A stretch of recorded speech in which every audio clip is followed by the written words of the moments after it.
আচার্য প্রফুল্লচন্দ্র রায়ের আত্মচরিত থেকে আজকের পাঠ পঞ্চম পরিচ্ছেদের কিছুটা অংশ। প্রথমেই ইউরোপ যাত্রা, বিলাতে ছাত্রজীবন, ভারত বিষয়ক প্রবন্ধ, হাইল্যান্ডে ভ্রমণ, এই শিরোনামে খানিকটা অংশ।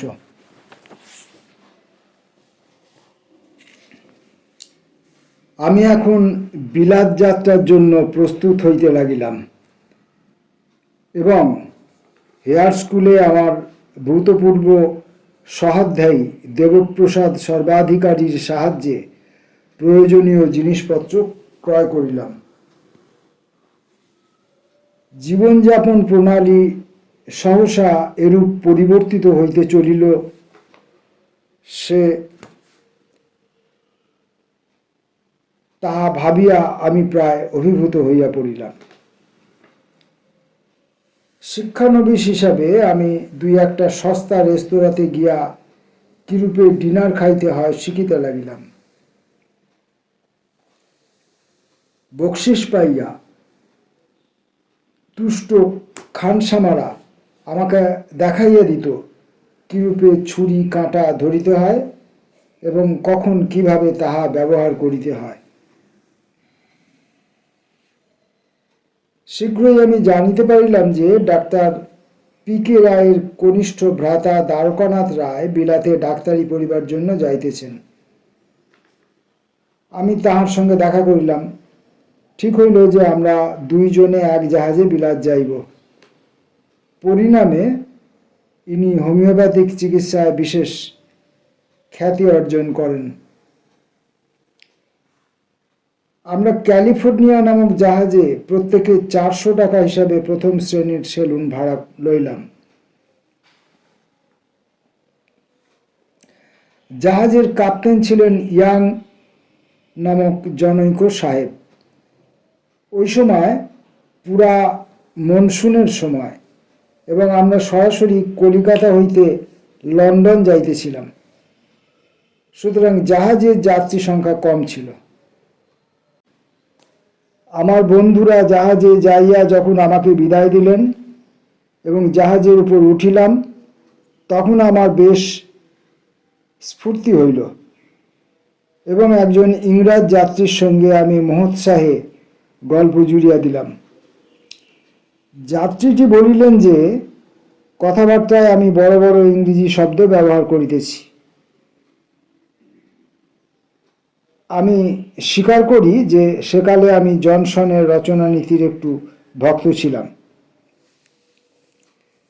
আমাদের জাহাজ পাইলটের নেতৃত্বে অগ্রসর হইতে লাগিল এবং ফলতা হইতে কিছু দূর গেলেই আমি আমার দেহে একটা নতুন রকমের অসুখ বোধ করিতে লাগিলাম। বমনেদ্রক হইতে লাগিল, বমি পেতে লাগলো আর কি, জাহাজে যেটা সি সিকনেস বলে যেটা। বস্তুত আমি সমুদ্র রোগের দ্বারা আক্রান্ত হইলাম। Doctor D.N. রায় তাঁর ভ্রাতার বাড়িতে ইউরোপীয় জীবনযাপন প্রণালী অভ্যাস করিয়াছিলেন এবং তাহার সমুদ্র রোগ হইল না। তিনি জাহাজে আগাগোড়া বেশ সুস্থই ছিলেন। তাহার প্রচণ্ড ক্ষুধা ছিল এবং তিনি বেশ খাইতেও পারিতেন। স্যুপ বা ঝোল, আলু ভাজা ও আলু সিদ্ধ এবং পুডিং, ইহাই ছিল আমার সম্বল। যখন আমি সমুদ্র রোগের জন্য খাবার টেবিলে বসিতে যাইতাম না, হেড স্টুয়ার্ড আমার ওপর সদয় হইয়া আমার কেবিনে জমাট দুধ এবং পাউরুটি দিয়া আসিতেন।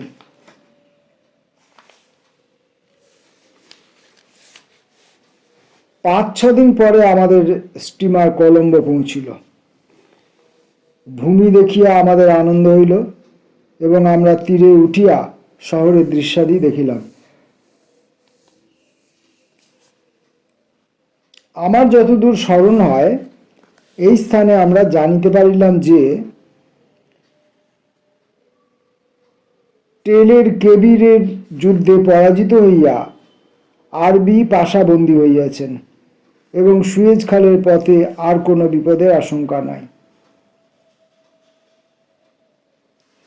আমার মনে পড়ে একখানি সিংহলি পত্রে সিংহলের ভূতপূর্ব গভর্নর স্যার উইলিয়াম গ্রেগরি ভৎসনা করিয়া লেখা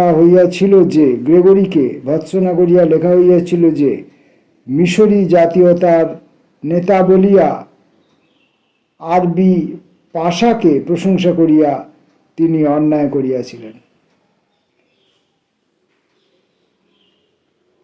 টেল এল কেবির যুদ্ধে পরাজিত হইয়া আরবি পাশা বন্দী হইয়াছেন। পাশা একজন নেতা, একজন নায়ক, একজন সৈনিক, যাও আমি জানি না পাশাকে। কলম্বো হইতে এডেন পর্যন্ত আমার পক্ষে আর একটা অগ্নি পরীক্ষা। এই সময় জাহাজ খুব দুলিতেছিল। কখনো কখনো মনে হইতেছিল এইবার বুঝি সে সমুদ্রের মধ্যে ডুবিয়া যাইবে। আশ্চর্যের বিষয় এই যে যখন সমুদ্র শান্ত হইল তখন অবিলম্বে আমার বিবমিশাও দূর হইল। পরে আমার আর মনেই রইল না যে আমার কখনো সমুদ্র রোগ হইয়াছিল। স্টিমার এডেনে পৌঁছিল। আরব বালকেরা জাহাজের নিকট ভিড় করিয়া চেঁচাইতে লাগিল, পয়সা দাও, ডুবিব ইত্যাদি। কেউ কেউ কৌতূহল হইয়া সমুদ্রের জলে সিকি, দুয়ানি প্রভৃতি ফেলিয়া দিল। ডুবুরি বালকেরা তৎক্ষণাৎ তাহা জলে ডুবিয়া তুলিয়া আনিল। তীরে উঠিয়া দেখিলাম বাজারের দোকান প্রভৃতি প্রধানত বোম্বাইওয়ালাদের।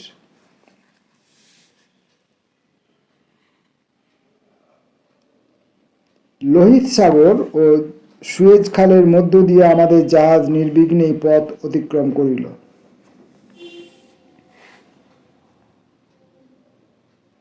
ইসমাইলিয়াতে আমরা শুনিয়া আশ্বস্ত হইলাম যে তীর হইতে আমাদের জাহাজ লক্ষ্য করিয়া কেউ গুলি ছুড়িবে না। পোর্ট সৈয়দের অধিবাসীরা মিশ্র জাতি এবং তথাকার মিশরীয়রা ফরাসি ভাষায় বেশ কথা বলিতেছে। কিন্তু কতগুলি দৃশ্য দেখিয়া আমাদের বড় ঘৃণা হইল। মাল্টার কথা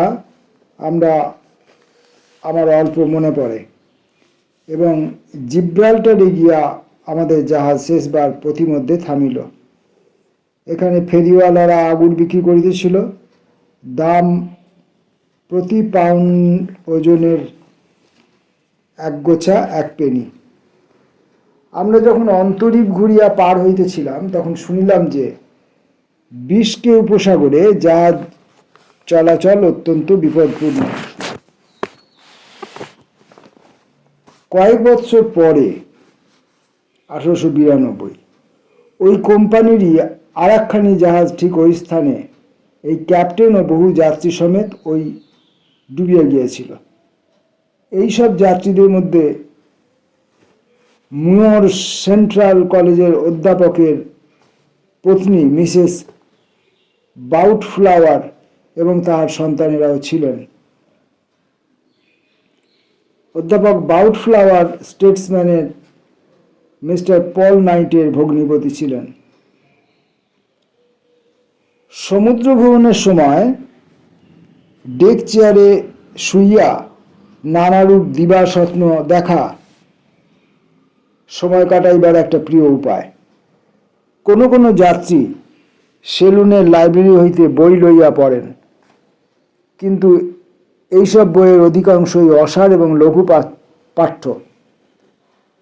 সৌভাগ্যক্রমে আমি নিজে কয়েকখানি ভালো বই সঙ্গে আনিয়াছিলাম।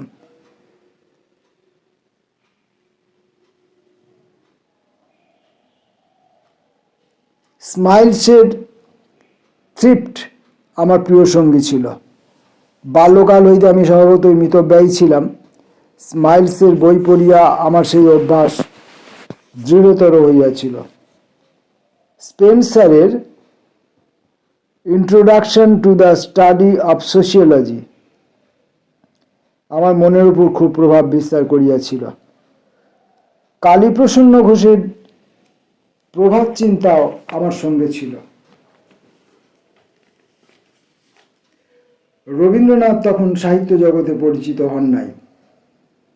আমার 2 বছর পূর্বে তিনি বিলাত গিয়াছিলেন এবং ইউরোপ যাত্রীর ডায়েরি নামক তাহার একখানি প্রকাশিত বই সঙ্গে ছিল।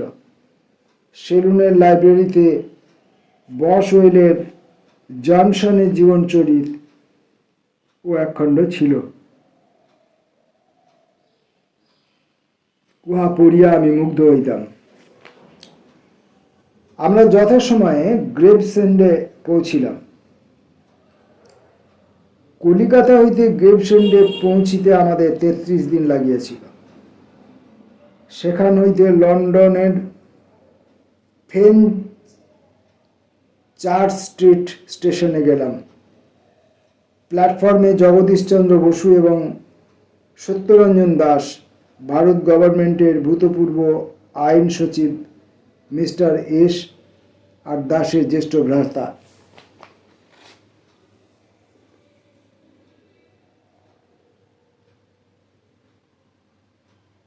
আমাদের অভ্যর্থনা করিলেন। ডিএন রায় এবং আমি প্রায় 1 সপ্তাহ তাহাদের নিকট থাকিয়া লন্ডনের অনেক দৃশ্য দেখিলাম। সিংহ ভ্রাতারা পরলোকগত কর্নেল এন.পি. সিং, আইএমএস এবং পরলোকগত লর্ড সিংহ সৌজন্যগত সহকারে আমাদের পথ প্রদর্শক পাণ্ডা হইলেন।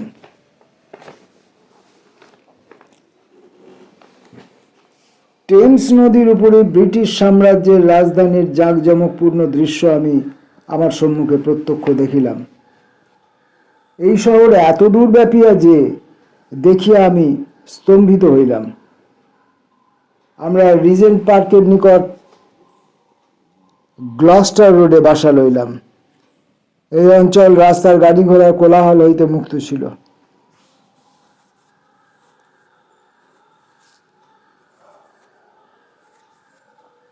এই রাস্তা এবং ইহার নিকটবর্তী রাস্তায় ঠিক একই ধরনের তৈরি বাড়ি, দেখিতে ঠিক একই রকম। ল্যান্ডলেডি তোমাকে একটি বাইরের দরজার চাবি দিবেন, কিন্তু তুমি যদি শহরের নবাগত হও কিংবা অনেক রাত্রিতে বাড়িতে ফিরিবার পথে বাড়ির নম্বর ভুলিয়া যাও, তাহলে তোমার দুর্দশার শেষ নাই। যদি তোমাকে শহরের কোনো দূরবর্তী স্থানে যাইতে হয়, তাহলে তোমাকে বেড মেকাম বা লন্ডনের মানচিত্র দেখিতেই হইবে এবং তারপর যথাস্থান ঠিক করিয়া নির্দিষ্ট বাস, গাড়ি বা নিম্নস্থ রেলগাড়িতে চড়িতে হইবে।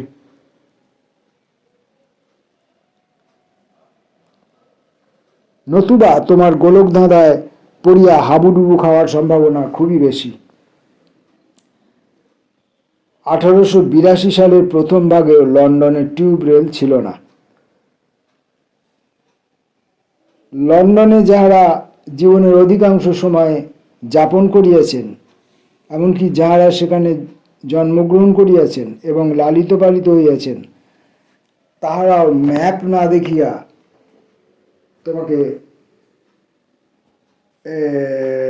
না দেখিয়া লন্ডনের রাস্তাঘাট ঠিক করিতে পারেন না। সৌভাগ্যক্রমে লন্ডন পুলিশম্যান সর্বদাই তোমাকে সাহায্য করিতে প্রস্তুত। বিদেশির প্রতি সে বিশেষ রূপ মনোযোগ দেয় ও সৌজন্য প্রদর্শন করে। তার পকেটে ম্যাপ থাকে এবং ওই অঞ্চলের রাস্তাঘাট তাহার নখদর্পণে।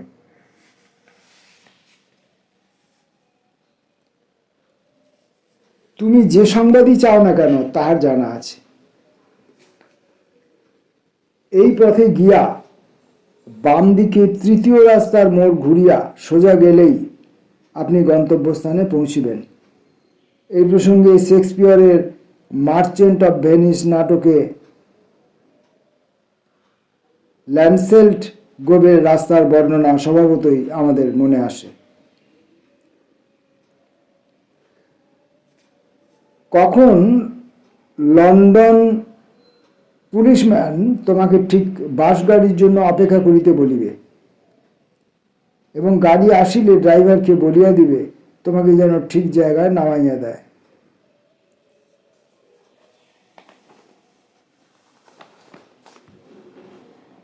আমার ছাত্রাবস্থায় লন্ডনের লোকসংখ্যা 40 লক্ষ ছিল, প্রায় স্কটল্যান্ড দেশের লোকসংখ্যার সমান। চতুর্থবার আমি যখন বিলাত যাই 1920 সালে, তখন দেখিলাম লন্ডনের লোকসংখ্যা বাড়িয়া 70 লক্ষ হইয়াছে। সঙ্গে সঙ্গে শহরের আয়তনও বাড়িয়াছে। গ্রেট ব্রিটেনের কয়েকটি বন্দর ও পোতাশ্রয়েরও বিরাট উন্নতি হইয়াছে। এই প্রসঙ্গে লন্ডন ছাড়া লিভারপুল, গ্লাসগো, গ্রিনক প্রভৃতির নাম করা যাইতে পারে।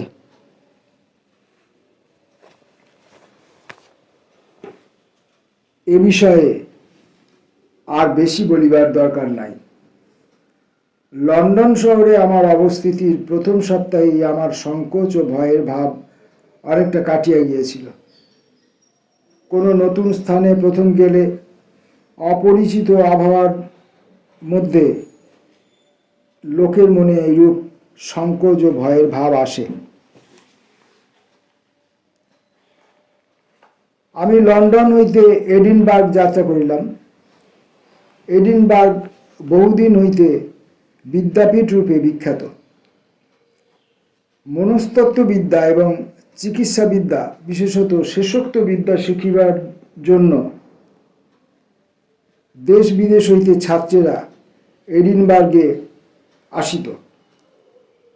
কয়েকজন বিখ্যাত অধ্যাপক রসায়ন ও পদার্থবিদ্যা অধ্যাপনা করিতেন।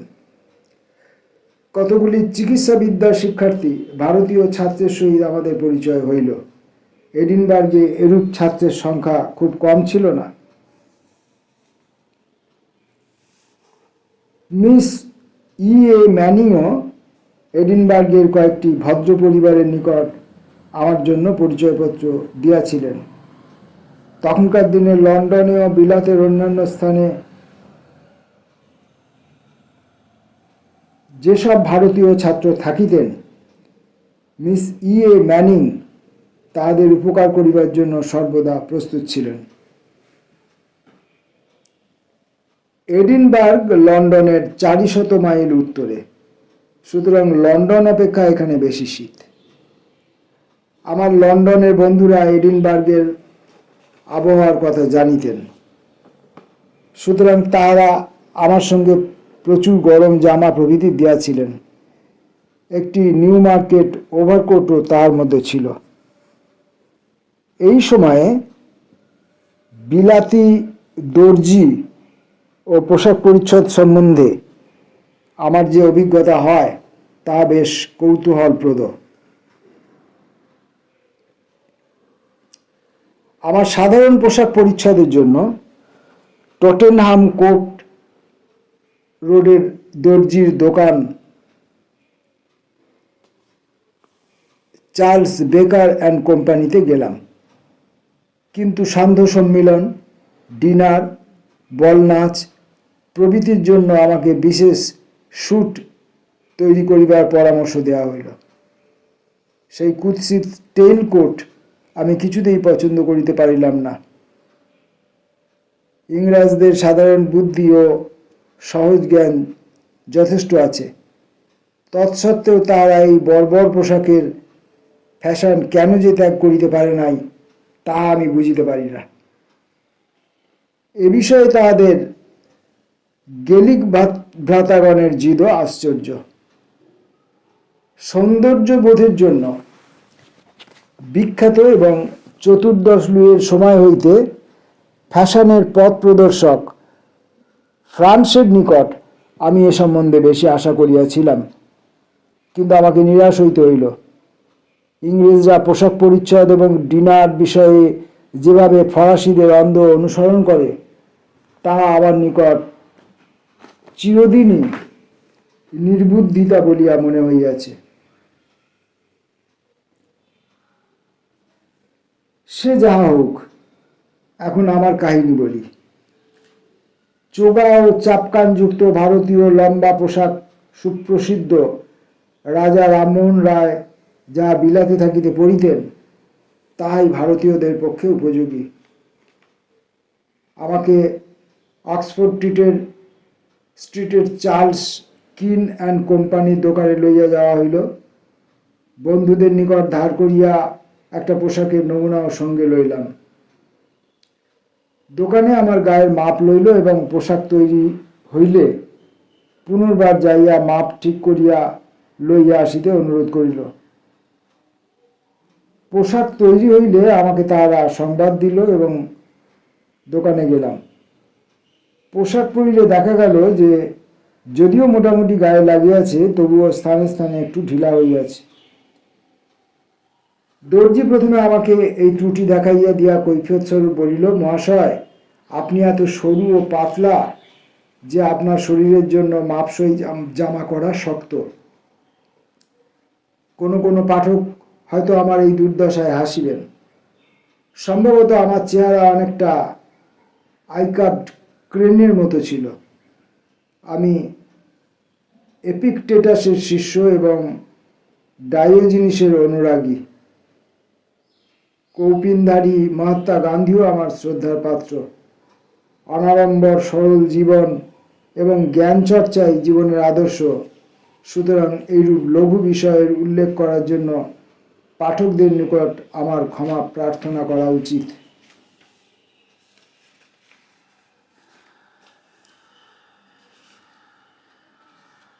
আবার মনে হচ্ছে